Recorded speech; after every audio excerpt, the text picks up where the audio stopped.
All right, thanks. Thank you, Rod. And really, as we shift to weather, a tale of two very different tales as we look at our weather, which has been sunny and beautiful this week.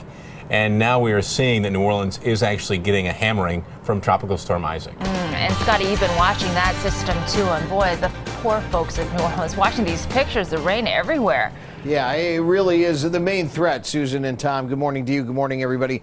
Going to be the heavy rains and the strong winds. A storm surge will be significant, but not quite as significant were the hurricane to be even stronger.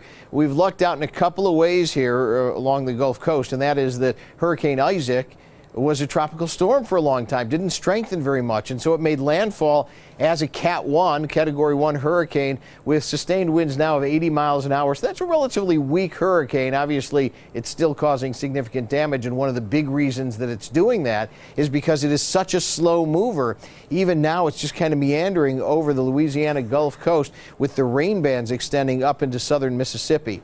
So let me go ahead and break this down for you, show you exactly comparatively how strong this one is compared to a few years ago with Katrina. So the worst of Isaac through Wednesday will be wind gusts to about 90 miles an hour, storm surge of about 6 to 9 feet, and of course the flooding rains. You compare that with 7 years ago, Katrina at her worst was a Category 5 with 175 mile an hour sustained winds, and of course the storm surge much greater than we're seeing out of Isaac. So things certainly could be a lot worse. We're catching just a bit of a break, although that heavy rain is still going to be an issue down there. Not around here, though. Dry conditions from our Port Washington tower cam. You can see nothing but dry pavement down below. Caitlin will check your traffic momentarily, but let's get to your weather headlines on this midweek Wednesday. And we start with a warmer Wednesday with sizzling temperatures soon and a ton of sun to finish the work week.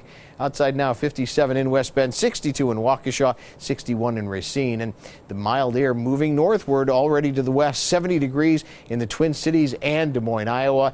Clear skies for the most part for hundreds of miles. That little disturbance yesterday that was in the Dakotas as expected, diving to our south, producing just a few thin clouds.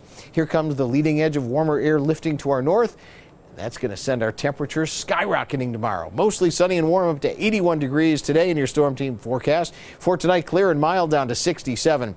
Look at this tomorrow. Sunny, windy, and hot. We're going to start to finish August with temperatures in the 90s, 91 degrees tomorrow and down to 70 tomorrow night with clear skies and rather breezy. Here comes Milwaukee's one and only 3D HD 7-day planner. Look for 90 again on Friday with plenty of sun. And then, Caitlin, get ready for the remnants of Isaac to start making an appearance here. I think primarily south of Milwaukee. Just some scattered showers and storms through the holiday weekend with a mix of sun and clouds. Again, none of the days during the holiday weekend will be a washout. All right, we like that. Thanks, Scott, and good morning, everyone.